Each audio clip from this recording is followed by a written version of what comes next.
but like we need farmers to be the influence because they're the ones, one, that'll have to do it, but they're the ones that put the resilience into the system because they're the ones that when the problems arise, they don't take no for an answer. They solve it.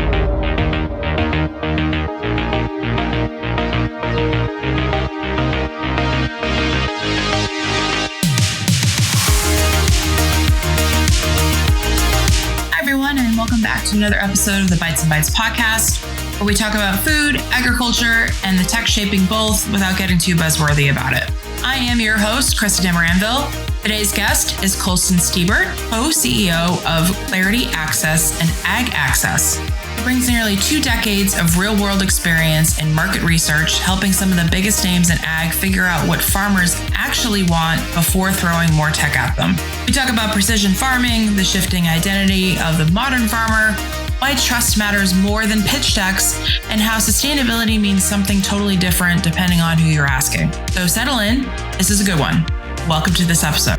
Well, welcome everybody back to the Bites and Bites podcast. I've got an amazing guest today who's going to talk to us about some market research and some other fun things. But before all of that, let's jump into what's your favorite food and your favorite food memory? Favorite food by far is pizza. Always grew up loving it. Worked making pizza all through college. I was the guy in the corner window tossing hundreds of pizzas while people would take videos of it. And I've perfected my own homemade pizza recipe for the last 15 years. And food memory would be a couple years ago, last minute in New York City, my wife and I landed dinner at 1111, which is an 11-course plant-based meal that, front of house service was the most incredible experience I've ever had at a restaurant. And the food was amazing. Something that has a dish called Celebration of Tomatoes is I'm in. And then 4 of the dishes they actually prepped at the table as an interactive experience. So it wins both most expensive and greatest memory, but it was well worth the once in a lifetime chance to get to do. That's amazing. I knew it immediately when you said it. I was like, oh, I'm so jealous, but that's good to hear that it was worth the hype, right? So that's awesome. It is amazing. So what kind of pizza toppings? Well, I'm oftentimes like a pepperoni banana pepper person. Okay. But I can do a lot of variation. The pizza place I worked at was known for cutting its own toppings extra thick and layering them on. So that's definitely how I like it. That's awesome. I had a guest who also said pizza was his favorite food, and he's a pizza connoisseur. So he took this pizza history of pizza tour in New York City. I'll have to send it to you later, but it's super cool to get into the science of temperature. I've worked for a true owned by Jersey guy, Jersey style pizza shop, and learned how to make pizza right. That pizza was actually better than the pizza that I spent years making. Wow. But it was very cool to learn from a master. That's amazing. I love that when people have this is what I did, and then I've perfected it for my own life now. That's awesome. I'd like to say that I had some type of experience when I was in food service for 5 years, back in when I was in my early 20s. But no, I don't eat any of that food that I served, probably. I wouldn't even go near it now. It's probably a good idea. Yeah, it was a pizza chain, but also I worked at a steakhouse, and I just, I like steak, I like pizza, but I don't want it anywhere like it was there. No, thank you. All set. I think my palate has refined over the years. Sounds like yours did too. Yes. But that's great. Go ahead and introduce yourself to everyone. Colson Steber, founder and co-CEO of Clarity Access and AgAccess, because about half of our business is in the agriculture sector, and we're a market research insights consultancy. So we're helping the biggest companies make the best and most informed decision based off of getting the input from their customers. I am, my own personal mantra is relentless intentional action. And over the course of the 9 years that are 5 different acquisitions of companies to get to who we are today, I've very much worked to figure out like who am I and what is my sense of purpose, and because I believe that like we achieve at the level of what I become as an entrepreneur, and that's absolutely been true. And it's amazing to see the transformation within the business, within our team, and what we create for our customers. Definitely. You guys have definitely expanded from the beginning as well. I mean, you have Ag Access, is it Vet Access? There's all kinds of different avenues that you've run, which is awesome. Like, I love when people are eclectic and they have a lot of offering rather than just one straight niche. Don't get me wrong. Obviously, I'm a niche podcast, but like it's still important to like expand beyond that, because we live in an interconnected world, not just because of the digital technology that runs through us, but everything's interconnected. And if you have a systems thinking mindset on it, so that's great. Yeah, I built those systems for us to add unique value, where like we have one proven process, right? And it's simply that it's best executed on when it's very targeted to the audiences you serve and the problems you solve, and therefore the industry that you're in. And so agriculture and veterinary animal health work is nearly 2/3 of what our company does. And we've built up a lot of knowledge around it over the last over decades. That's so cool. Like, I don't know.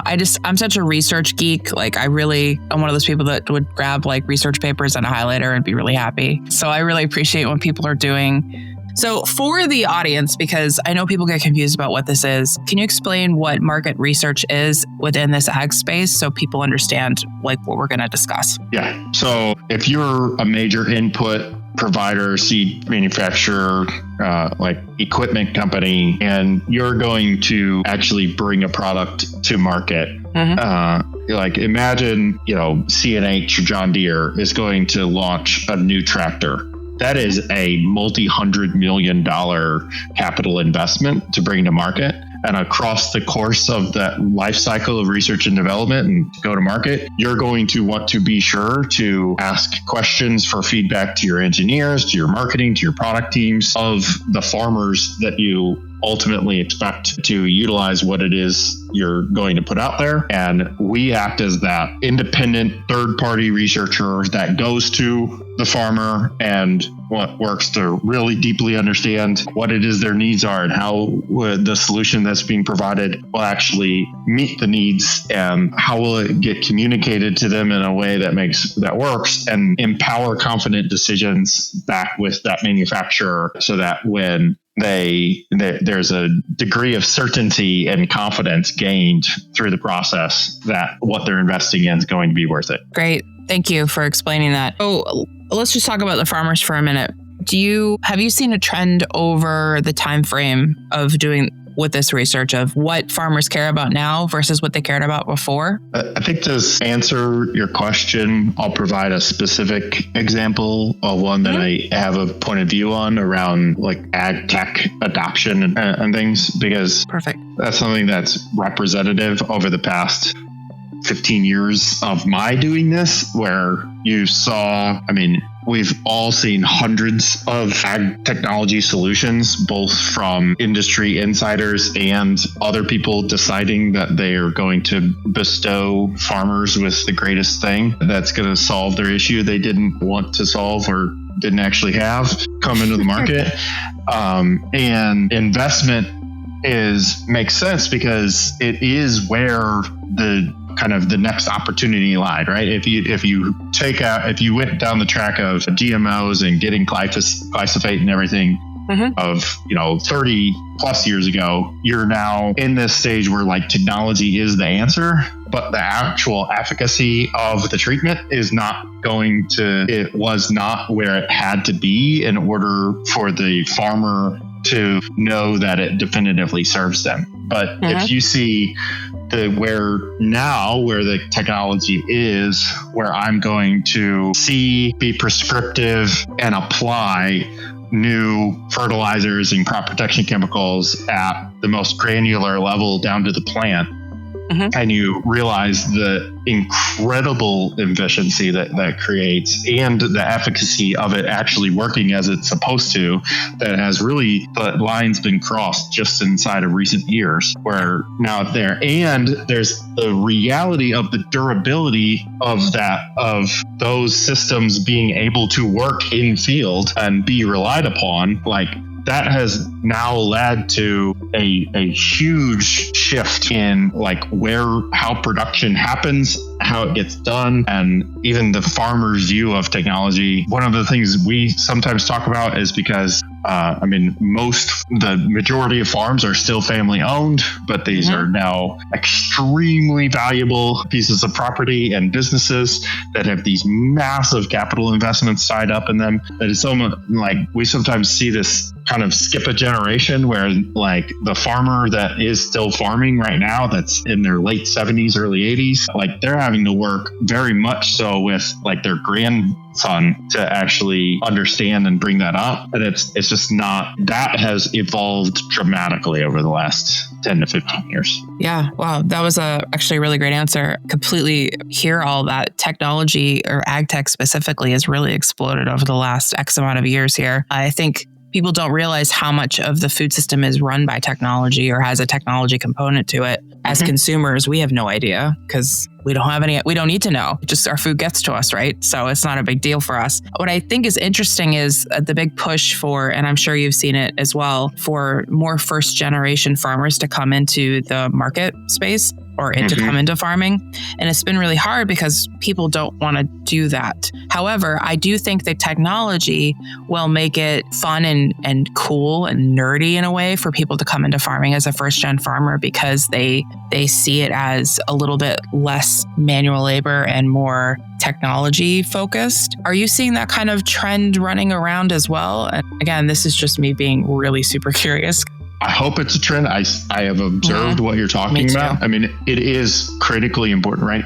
The farmer has always been defined by that work ethic of the farmer, that your identity is as a farmer, and you quite literally, like, it's not a matter of if you're going to wake before dawn and finish after dusk. It's like, that is life. And that's just more broadly not how our current generations coming into the workforce actually view their relationship to their work at all. And yet with the technology, that their reality is that there are, like, the definition of what a farmer is changing and will continue to. And there's no doubt that the next, like, we're essentially diminishing in terms of the number of people that are involved within the agriculture sector.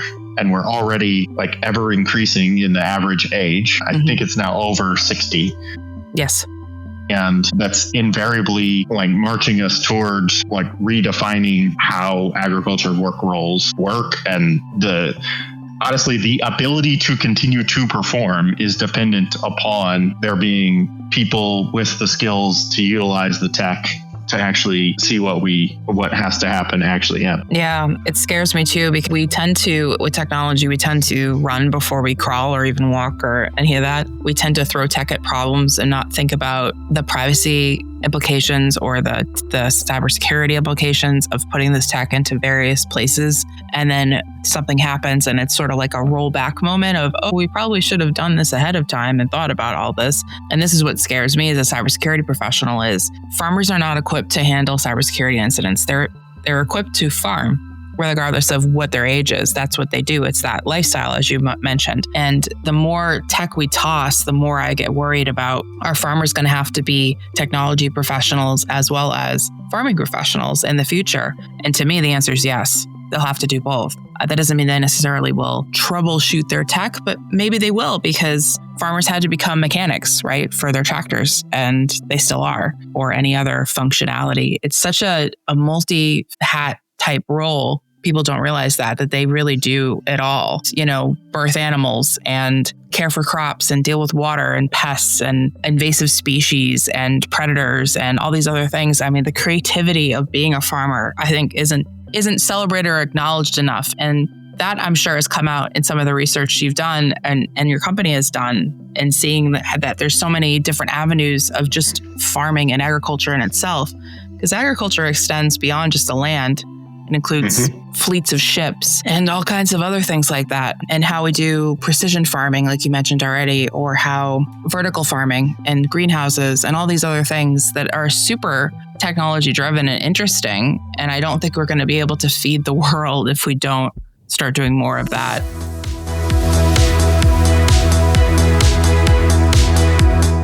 Hey there. Thanks for hanging out with us on the Bites to Bites podcast. I just wanted to take a moment to say, wow, we hit 10,000 downloads for the show. That is totally wild. Whether you've been here since the first episode, like an OG, or it's your first time listening, thank you so much for being here. Truly, thank you. This show keeps growing because of curious, thoughtful listeners like you, and I'm so grateful to keep learning alongside you, exploring food and agriculture through the lens of technology, risk, and all the weird, wonderful connections in between. If you're enjoying the show, don't forget to like, comment, and share it with your friends, coworkers, or anybody else you think needs to hear this. It helps more than you know. Also, little side note, kind of a big deal, I am writing a book. It's called Securing What Feeds Us. Well, that's the working title for now. And it will be published in autumn of 2026 by Wiley Publishing. I know that sounds really far off, but trust me, I need every bit of that time. If you want to be the first to hear about the cover, launch events, giveaways, and behind the scenes chaos, you can sign up for updates on the link in the show notes.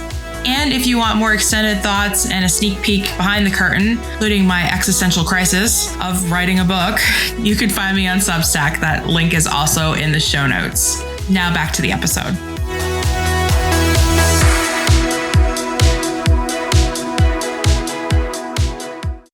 What are you seeing as like a challenge moving forward? Like what are the challenges we're seeing with various different types of ag tech and agriculture in general? I mean, you've already listed a couple, Colson. You've mentioned the age gap, that issue. We need more first gen farmers. But is there anything else that's kind of been seeping through? That's a bit of this is a challenge. We don't know what we're going to do with this yet. One of the biggest challenges that I see is that we're faced with constantly, because so much of the research that we're looking to do is to understand what the farmer's perspective will be about how they're measuring value and whether they'll actually make a purchase decision based upon it. And where we're asked to ask the farmer over and over and over again across every single category of decision that they have, essentially to get kind of a share of wallet of, like, at the end of the day, there's just yield and the price that I'm going to get. And the economics of being a farmer are like brutally hard, because there's so much outside of, there's not basic economic supply and demand of crops to things. There's now so much going on in commodity markets and in global competition that there's not a lot to be done to affect price. Even the biggest farms that have financial managers that are hedging and doing things are immensely challenged with how are we going to make sure that we get the dollar out of the yield that we do produce. And the economics of, like, if you were to say, I'm going to go start up a farm today, right? Mm-hmm. Like, depending on where you are, that could be a $40,000 to $100,000 plus, like, per acre price for the acreage. You legitimately need somewhere around $3 to $5 million of equipment to run a decent sized farm. You really cannot economically run, certainly a corn and soy operation, with under 1,000 acres and think that you're going to, like, sustain a business. Everything's been financed to the hilt, and there's immense financial pressure, like financing pressure associated with the interest rates you're paying and stuff. Like, farmers are in this incredibly protective state where they essentially do not want to do anything outside of what is protected by the Farm Bill, because they're in such a vulnerable place, as we see over and over and over again, right? Somewhere in the country, there's some sort of major weather event or new pest that comes in, and it creates, like, that downward cycle that there's really no reprieve to recover from outside of it.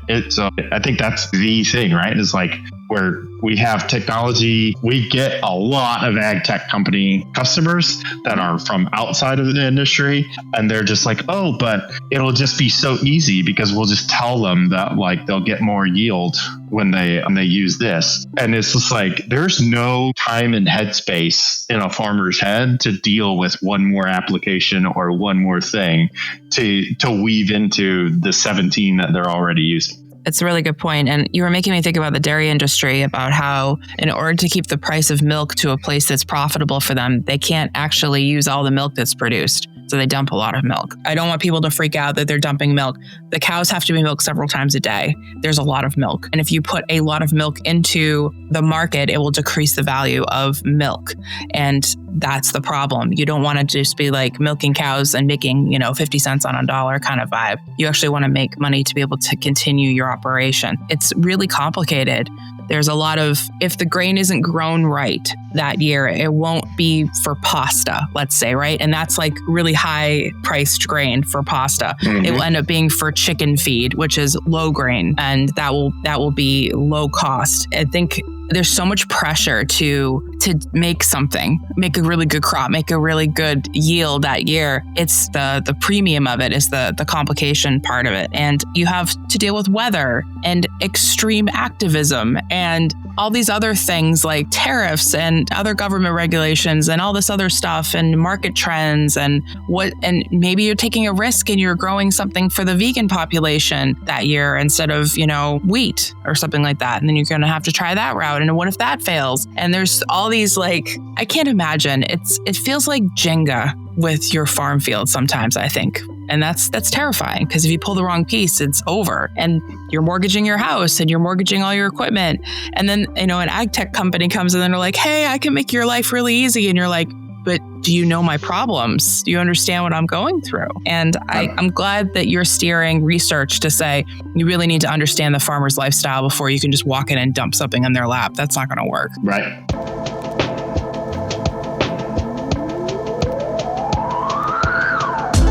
Hi, we're Ann Sage. And if you're in food production, agriculture, and even running a zoo or an aquarium, we need to talk. Because let's be honest, your operation relies on a lot more technology than most people realize. Grain dryers, hatchery controls, life support systems for animal habitats, all connected, all critical, all often overlooked when it comes to cybersecurity. That's where we come in. At Ann Sage, we help industries that grow, feed, and inspire the world manage cybersecurity and operational risks without the fear tactics, the fluff, or the 200-page audit you'll never read. Whether you're producing milk, processing seafood, or running life support systems, we focus on what matters, keeping your operation safe, your people protected, and your business running, even when things go sideways. And hey, we know not everyone on your team speaks cyber. And because not everyone on your team speaks cyber, we've created a free resource library at annsage.com. Inside, you'll find sector-specific infographics built for teams in agriculture, seafood, zoos, and aquariums. They're clear, practical, a little witty, and designed to help frontline teams understand the risks without needing a translator. No logins, no email required, no catch, just usable tools that make cybersecurity stick. If you're responsible for keeping food moving, animals safe, and systems online, Ann Sage is your partner in real-world resilience. Visit annsage.com to download your free infographics, book a consult, or just learn more about how we're helping critical infrastructures secure what matters most. Ann Sage, helping the industries that grow, feed, and inspire the world manage cybersecurity and operational risks. I could give you so many examples of how you're growing strawberries and you have a delivery schedule and you're all on these you're going to plow under a decent number of fields. Look at what's happening in poultry right now with bird flu. Yes, the price is going up because obviously, but it's like beyond necessity and whether that dollar is really being charged by the farmer in the way that it needs to be because of the exorbitant costs that they're incurring in the attempt to limit bird flu is challenging to see whether it's true or not. It also is heartbreaking too when they have to cull a flock of chickens because they have tested positive. That is, I mean, yes, obviously that's the answer to that situation, but to know that a farmer lost that much money and time and effort and heart and soul in that flock of a huge amount of birds, 50,000 or whatever they were culling, that breaks my heart because they've basically got to start from scratch. And you have to raise those chickens up again, and everybody's like, oh, chicks are so cute. They are a pain to deal with. It's a very hard life. A chicken farmer is a hard life. And I don't think people understand how frustrating it is when you walk into the grocery store and you can't get eggs or you can't get chicken and you get mad. Imagine the people that are dealing with it on the ground zero of it. That is an entirely different experience. You can go have something else. Go have some beef, go have some fish, go have a carrot, go have something else. It frustrates me that people aren't seeing this for what it is, the basic human aspect of it. And also it's different per region as well. Are you doing global research too, Colson, or are you just staying in the US, North American side? Yes, almost 3/4 of what we do is within North America. And I would say that's the stuff I'm closest to that I can provide a more informed opinion on. No, that's fine. I think it's interesting because I know a little bit about the UK side of farming, and the way the farming space is over there is entirely different than our farming space. We've got obviously more land over here, hence larger country. But it's interesting how not everyone owns like a Columbine. They tend to rent them out and send them around to the farms. So it's like one per county, if you will, kind of thing. And I find that really interesting. And I'm wondering if at some point the US or North America in general will go to that kind of model. But then it dawned on me, not really.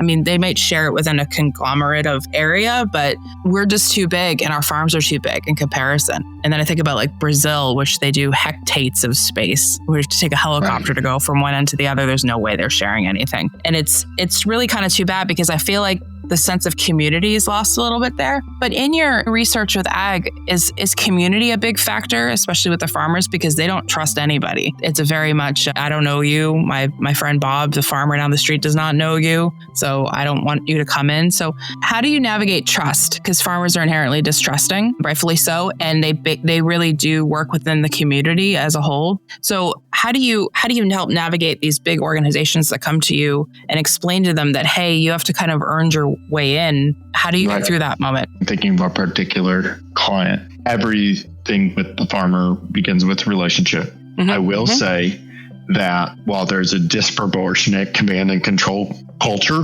of the relationship being with the eldest, naturally out of the changes that I talked about over the last 10 to 15 years in AgTech, there is much more, there's a big shift in decision-making control within the last 3 or so years to that younger in their 30s and 40s. That's why I say sometimes it's skipping a generation.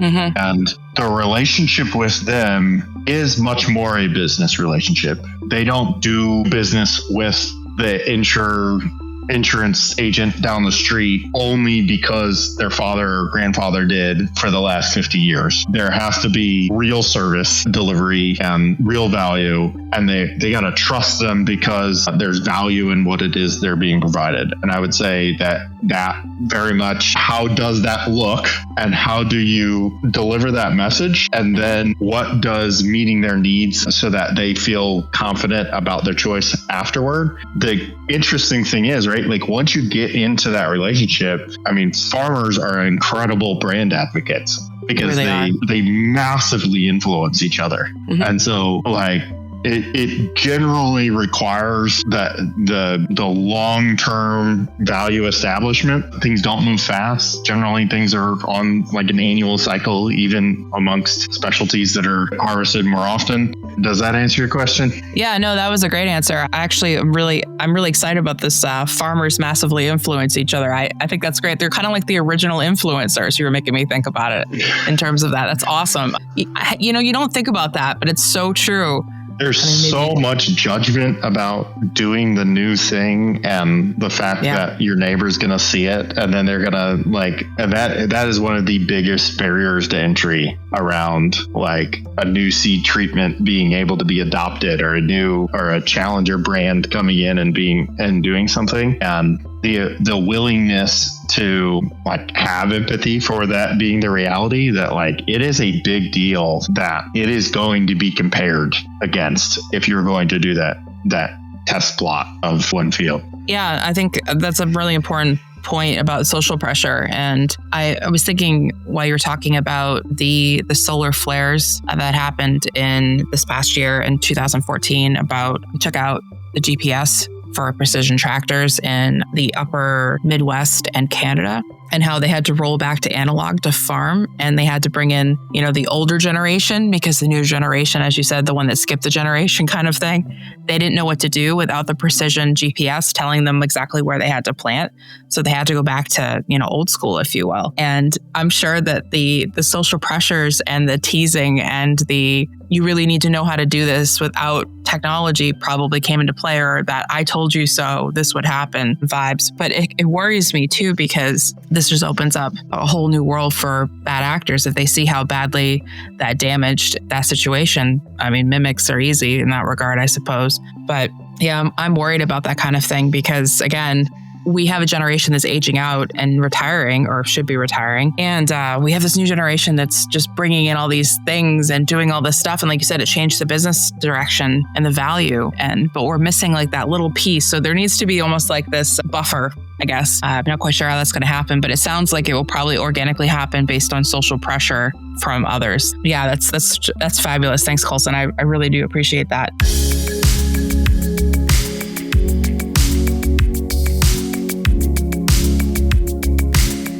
Ever tried managing industrial cybersecurity risk with spreadsheets? Yeah, we've been there too. At Anson OT, we're changing the game for OT risk management. No more clunky tools, no more siloed data, just a smarter, faster, and usable way to understand and reduce your risks, whether you're in food production, energy, manufacturing, or anywhere critical infrastructure keeps the world running. Built by folks who've lived the pain, literally conducting OT risk assessments worldwide, Anson OT brings together cybersecurity, safety, environmental, and industry-specific standards in one clear, intuitive platform. We're the first to combine AI-driven insights with scenario-based modeling, so you can not only see your current risk, but also be prepared for what could happen next. And with built-in playbooks, you won't be left scrambling when things go sideways. It's everything industrial cybersecurity management should be: simple, smart, and swift. Learn more at ansonot.com and see why critical infrastructure leaders trust us to help them stay operational, safe, and resilient. As we're wrapping up here, I would love to talk a little bit about what you think the future is going to be for research within these different companies. Like, what do you think is going to be the prevailing go-to-market type situation with this? What are ag companies going to be looking for? What are farmers going to be looking for? What do you think the future looks like? Let's just start there. My initial response in my head to that is sustainability, but it is shocking how different the corporation view of sustainability is versus the farmer view is. That's true. I take more of the farmer side of looking at sustainability of like my family in this operation, sustainability of my land and its ability to produce, making sure from the corporate side and even down to the consumer trend side of realizing that in order to realize the change that we think we need to see in the world, we're going to have to meet those needs for the farmer in order for change to happen. Because like a great example, and working with like an irrigation company in California, and water's everything, is if I'm the worker and I have always set up the spigot hose and sprayed the entire field, and I know that works, and I have to keep all of this lettuce on schedule, the barrier to entry to switch to like drip line irrigation even, or like things that are absolutely proven in terms of the efficiency and effectiveness, is still massive, right? because I have to have a sure thing. And this is the practice that has always worked. And therefore, like, I have no motivation to switch, despite the fact that off this field, there's all sorts of pressure on the system more widely. Now, eventually, that, like, the way to get them to change is not to pressure them into, you're going, well, you're going to have less and less water, you're going to have to muck under fields and not farm, because there's pressure that the farm has to keep farming.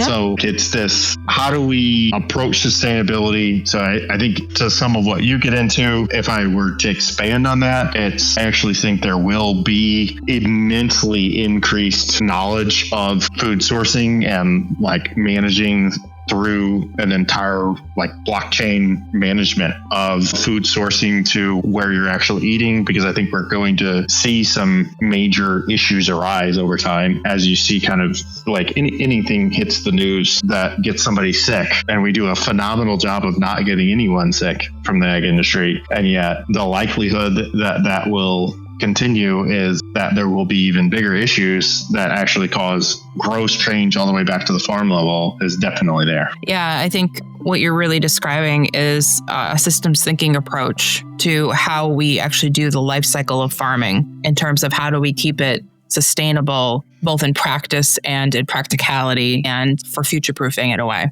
I mean, that ultimately is what sustainability is. But I think you're totally right about how corporate sees it differently. Not to plug myself, but I have a degree in environmental management, so I see sustainability differently. I see it more on the farm side rather than like the corporate side. And then when sustainability became a big deal in corporate land, which was like 10 years ago or whatever, I was sort of like, you can't do it in isolation. You don't even understand the system of manufacturing, but you want to do what? It was always a very weird conversation for me, because if you don't understand your processes, your legacy, you've mentioned that immediately with the irrigation company, and anything to do with your people and process, you can't just throw more tech at it. It's not going to work. You can't change the process without understanding what it is right now, because what it is right now might work really great. It might just need a tweak here or a little enhance here. But ultimately, farming is, as a practice, has been for generation upon generation since we figured out how to do it. The practice of farming is altered and changed, but ultimately it's still the same thing. You put a seed in the ground and it grows food, or you raise an animal and you take it to slaughter and you have meat. You know, we have to get back to the basics here instead of just overcomplicating it with more things. I mean, we didn't even bring up AI, but that's going to dominate moving forward as well, especially when it comes to consumer trends and analyzing behaviors and purchasing behaviors and things like that. People are going to become more informed about the food cycle. I kind of hope that happens. I'm a little nervous about it because people have opinions and it tends to muck things up. But I do think that we will eventually be using it for traceability, and that's going to be really wild. That data, pea plant, did your pea come from, right, in whatever place it was, and when was it planted, and what was the weather like around it? I mean, we're going to be able to track all kinds of crazy things. And I think as consumers, when do we stop, wanting to know one thing about one plant? But some people really will be fascinated and fixated on that, which I think could either drive some really interesting research moving forward, or I don't know. I'm kind of a, if you want to go down the geek portal there, but I guess there's quite a bit that could really come from that ultimately. Yeah, there is. But yeah, I really think that's a great answer. Sustainability. We need to be able to sustain our farming, and we need to figure out how to do it, I guess, better, but not to the point where we're changing it so much that we lose what it is. And I think people think that vertical farming and greenhouses is totally changing the game. It's not. It's just making local food. We're going to beat the energy source that is this giant ball in the sky that throws it out. It's true. It's true.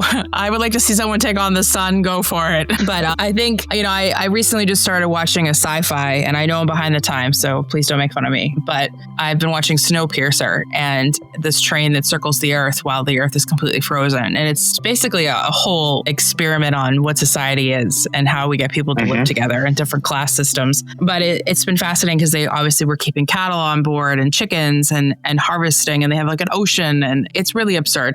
But it really got me thinking about how the basic practices of farming would be observed in that situation. But you'd have to do it in a moving vehicle without pasture, right? So how does that work? And I thought, wow, that only works with tech. So it's quite interesting, like the concepts of it in that regard. And yes, I realize I'm analyzing a fantasy show, and that's fine. We can do that. Everybody's analyzing Star Trek. I need the reco though, because I also read sci-fi to try to have more creative thought as to what is going to be possible, because people come up with things far beyond anything I've conceived. It's true. It's absolutely true. Well, Colson, this has been a really fascinating conversation. You've definitely got my curiosity, I like pinging for sure. And I think the OT security people and anyone who works critical infrastructure in general can appreciate the fact that we really need to be more considerate when it comes to legacy knowledge, because we get bashed with that quite often about how the one person who's in the back of a factory or back of an industrial facility with the wrench who hits it at the right time is the most important person to the entire production line, yet the most overlooked person.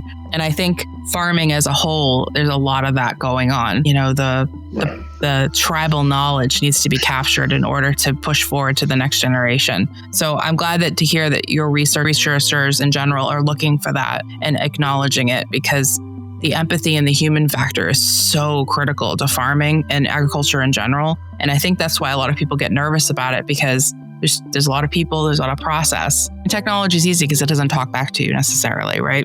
And all the things you say you have some concern about, they're all, the way to meet them is with the resilience of the human that will decide what to do with them. That's right. So, right, that is our role, is to connect them with the people who have all the data, but we need farmers to be the influence, because they're the ones, that'll have to do it, but they're the ones that put the resilience into the system. Because they're the ones that, when the problems arise, they don't take no for an answer. They solve it. That's right, because they have to, because it's probably going to mean life or death on some level. And I think that, so we need farmers to be influencing us as well as them influencing each other. I think that's probably the overarching theme. Cool. Great. Any final thoughts before we close off? Thank you so much for being here. I think I'll leave us with that. Sounds great. Thanks.